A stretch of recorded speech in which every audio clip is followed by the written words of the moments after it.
Bienvenue à toutes et à tous dans Koué la Fée, le rendez-vous de l'infopays sur Télé Créole. Hier, mercredi 20 mai, Serge Ouaro, conseiller départemental délégué à l'agriculture, a présenté le premier appel à projet, nouvelle obligation réglementaire de l'Union européenne, relatif à la mesure 1.2, transfert de connaissances et actions d'information du plan départemental rural de la Réunion. Très attendu par les acteurs du monde agricole, cet appel à projet permettra le financement de l'encadrement technique des organismes agricoles et concerne le financement d'une vingtaine de structures et environ 200 ETP. Entouré des élus de la commission spécialisée agriculture, il a rappelé que la collectivité départementale avait la compétence pleine et entière de la gestion du FEADER avec une enveloppe de 385 millions d'euros, soit 56 millions de plus par rapport à l'exercice précédent. Un changement dans le cadre du FEADER 2014-2020, les aides au transfert de connaissances et actions d'information font dorénavant l'objet d'appels à projets. Ce premier appel à projet, portant pour environ 31 millions d'euros, a été lancé le 18 mai dernier. Les dossiers de candidature sont à retirer auprès des services de la DAF ou à télécharger sur les sites de la DAF et du département. La date limite de remise des dossiers de candidature a été fixée au 30 juin. Alors, il faut rappeler qu'au niveau de l'Europe, il existe 3 grands fonds. Le FEDER, le FEADER et le FSE. Le FEADER, l'autorité de gestion, c'est la région. Le fonds de solidarité, le FSE, c'est l'État. Et le FEADER qui concerne le monde agricole, c'est le conseil départemental qui est donc autorité de gestion sur la gestion des fonds européens en la matière. Donc sur les 20 millions d'euros auxquels vous faites allusion, ce sont des fonds propres du conseil départemental que le conseil départemental met dans le secteur agricole. Après, il y a l'enveloppe de 385 millions d'euros où il y a à la fois les fonds européens et les contreparties nationales.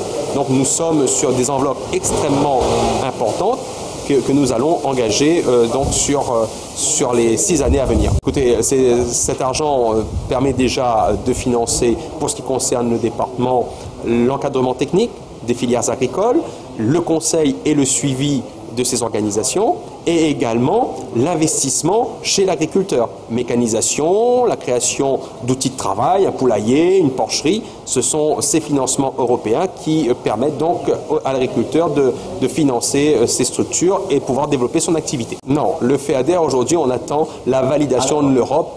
Et on attend cette validation dans les prochaines semaines. Mais nous anticipons cette validation pour ne pas perdre de temps. C'est pour cette raison que nous avons lancé un premier appel à projet. D'autres appels à projet vont suivre pour permettre d'attribuer les fonds de l'Europe aux différents organismes et aux différents agriculteurs dans le cadre des projets d'investissement. Mais je crois que ce n'est pas un concours qu'il faudrait. C'est tous les jours qu'on doit mettre en avant nos agriculteurs. Ce sont nos jardiniers de l'espace, c'est eux qui façonnent le territoire réunionnais et c'est eux qui donnent l'image qu'on a de la Réunion. Vous savez, donc pour moi, ce n'est pas un concours qu'il faudrait, c'est toujours être présent au quotidien à leur côté, les soutenir et leur montrer que le politique accompagne les agriculteurs, le monde agricole dans son ensemble, dans les actions et les activités qu'ils développent à la Réunion. Créé en 1984, l'USPG Hockey fête sa 30e année d'existence. Doté d'un palmarès assez exceptionnel, le club a été titré à plusieurs reprises champion de la Réunion. L'équipe s'est également illustrée au niveau national et international, en participant à la Coupe des clubs champions d'Afrique de l'Est, mais aussi en remportant le prestigieux tournoi international de la Bolle en 2010. Le tournoi international des hockey sur gazon aux Seychelles en 2012, le tournoi international de hockey sur gazon organisé au port en 2013, mais aussi champion de la Réunion de hockey en salle en 2014. Alors aujourd'hui c'est les 30 ans de l'USPG, 30 ans pour une association c'est très rare.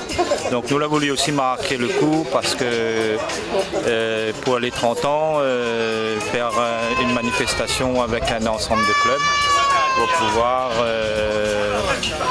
mettre le hockey en avant et aussi pour que la famille du hockey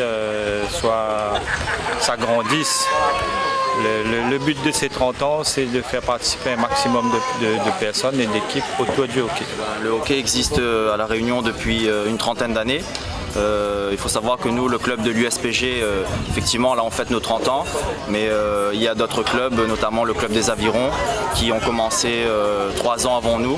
Donc voilà, à peu près, on va dire une trentaine, 35 ans de hockey à La Réunion. Pour son 30e anniversaire, l'USPG Hockey a invité le club Plaisance Hockey Club des Seychelles pour partager cet événement sportif avec eux.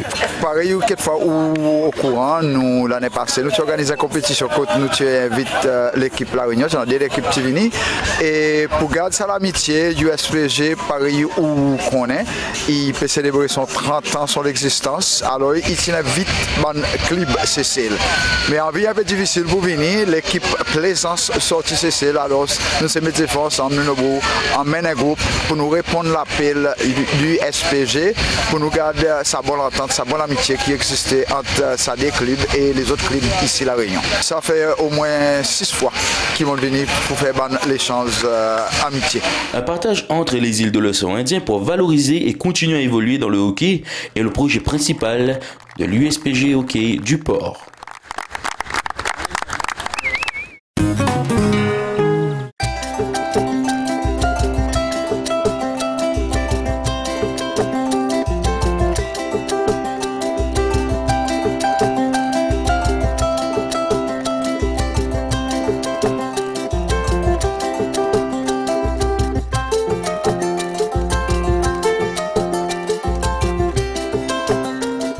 Bonjour, donc je m'appelle Graciela, de la coopérative de vanille Pro Vanille à Bras-Panon. Donc c'est la seule coopérative de vanille de l'île et on travaille avec 130 producteurs de vanille, tous situés sur la côte est. Et donc ces planteurs-là s'occupent de tout ce qui se passe au champ, donc depuis la fécondation de la fleur, la cueillette, donc qui se passe au mois de juin. Donc à partir du mois de juin jusqu'à la fin d'année, nous livrent les gousses déjà arrivées à maturité, donc des gousses vertes et jaunes au bout. Ils nous emmènent ça à la coopérative à la Bras-Panon et là nous on prend le relais. C'est-à-dire qu'on va travailler ces gousses-là pendant plus d'une année et gousse par gousse. Donc différentes étapes on va faire. Donc la première, ça sera l'échaudage. Ensuite, l'étuvage de la vanille qui va durer une soirée uniquement. Et le lendemain, c'est là que la vanille aura pris une couleur chocolatée. Donc on aura des grosses gousses que nous on appelle donc vanille fraîche. Vanille fraîche que parfois vous pouvez trouver en vente sur les marchés, que ce soit à Saint-Paul ou à Saint-Pierre, donc des marchés touristiques. Donc ce sont des gousses qui attirent parce qu'elles sont belles, elles sont grosses, elles sont luisantes, mais elles ne servent à rien parce qu'elles sont gorgées d'eau. Donc nous, ces gousses-là, on va les faire sécher pendant 7 jours, 7 jours au soleil. Bien sûr, toutes les nuits, il faut les rentrer. Dès que le ciel se couvre, il faut les rentrer parce qu'il ne faut pas que ça reprenne de l'humidité. Donc là, 7 jours terminés, qu'est-ce qu'on va faire? On va trier ces gousses à la main. Donc là encore, gousse par gousse. On va chercher la gousse sèche, on va le savoir au toucher. C'est-à-dire qu'on va prendre une gousse, on va la faire rouler. Si elle roule bien, elle est sèche. Sinon, eh ben, elle continue à sécher, mais cette fois-ci à l'intérieur, à l'ombre, pendant 1 mois. 1 mois, ben là, c'est l'air qui circule, qui fait sécher nos gousses tranquillement, chacune à son rythme. Et ces gousses-là, on va les vendre nous-mêmes. On a notre boutique, bien sûr, notre point de vente à la coopérative MAM. On a un site d'achat sur Internet. Donc c'est comme ça qu'on travaille avec tous les professionnels, même avec les touristes qui viennent nous voir, qui veulent se réavitailler en vanille. Ils nous passent un message par Internet et on livre la vanille directement chez eux. Donc ça, c'est dans le monde entier. Alors au départ, la vanille, elle n'est pas originaire de la Réunion. Elle est originaire du Mexique. Au Mexique, c'est une abeille qu'on appelle mélipone qui s'occupe de féconder cette fleur-là. Le navigateur qui a ramené les lianes ici, c'était vraiment dans l'intention de produire de la vanille parce que pour lui, on a le même climat, on a des abeilles, ça va fonctionner. Effectivement, ça a bien poussé, on a eu des belles fleurs dans le jardin, jamais de gousse de vanille. Parce qu'on n'avait pas les bonnes abeilles. Mais on a gardé quand même jusqu'en 1841. Et là, Edmond Albius, un jeune esclave de 12 ans, en colère avec son maître, il va dans le jardin. Et son maître, c'était un botaniste. Donc pour se venger, qu'est-ce qu'il fait? Il se met à froisser toutes les belles fleurs.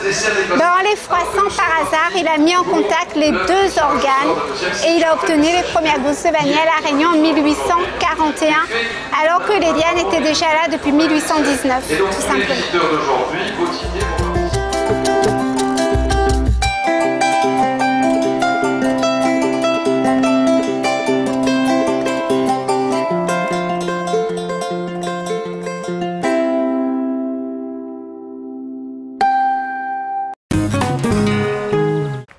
Donc comme les autres, tu vois, quand tu arrives, on va reprendre ton départ là. Tu arrives, tu places comme ça, là tu viens là. Miroir, petit miroir au mur. Voilà, moi les comédiens, moi j'étais aussi un peu, t'es musicien aussi quoi, voilà. Et il m'a fait partie d'un groupe, et le groupe est fin fermé maintenant quoi. Il fait quelques années. Donc c'est pour ça que tu vois ça à terre là, ça il fait, c'est le sigle du groupe quoi, Canasuc, qui m'y arrêtera pas d'en parler parce que moi était quand même, je ne dirais pas le fondateur, mais j'étais un petit peu responsable avec mon dalon quoi, voilà. Mais sinon, depuis, je continue, je fais mon théâtre et c'est mon domaine jusqu'à maintenant. Quoi. Mais mon métier principal, c'est comédien. Je ne dirais pas comédien. Dans le domaine, je dis toujours artiste, quoi, artiste dramatique. Donc voilà, mais il fait plus théâtre aussi. On a des fois, on a des films qui arrivent, donc on m'a tourné pas mal de films, mais pas mal de courts-métrages aussi, tu vois. Je l'ai appelé à ça aussi. Premier film que m'a tourné vraiment dans mon domaine artistique était Léonide les jeux de couleurs. C'était un film sur l'esclavage. Je crois que c'était Jim Damour, il était l'auteur. Mais après, d'ici là, donc on connaît dans tout métier, on a fait des comptes quand on commence à tracer le chemin où ça va. Donc on était appelé à tourner dans plusieurs films. Donc on a eu la chance de tourner avec Bruno Kremer un film. On a eu la chance de tourner avec Sandrine Bonner, Signature. Dernièrement, le dernier film que m'a fait était avec Claude Brasseur, Un autre monde, tu vois. Donc, m'a tourné un film aussi avec Zan Pansy, c'est un grand cinéaste qui a travaillé avec Clint Eastwood et tout ça, les mariés de l'île Bourbon, qui passent souvent sur France 2. Et puis, bon, des petits courts-métrages par-ci, par-là. Bon. Voilà, on retrouve des mamans 18-25 ans qui la fin sortent d'école, qu'ils ne travaillent pas, que je l'ai encore renfermé sur eux-mêmes, je n'y ose pas. C'est-à-dire que je suis dans un chemin où ça, il faut oser aller vers. Des fois, même j'ai fait le rôle papa, le rôle prof et le rôle du psychologue avec des certaines mamans, quoi. Tu vois qu'on retrouve des jeunes recherches dans pas, c'est ça que mon boulot en fait. Mais mon destin, mon vie était pour être comédien en fait. T'es Catherine, café, écoute ça. T'as moyen de faire un petit soupir, c'est beau hein. Depuis mon tanti, mon grand-père l'a dit, laissez la montagne, maman, il n'a pied tonton. Puis mon tanti, mon grand-père l'a dit, laissez la montagne, maman, il n'a pied tonton. C'est ainsi que se termine l'édition de ce jour de Koué la Fée. Merci de l'avoir suivi et rendez-vous demain soir à 18h45 sur Télé Créole.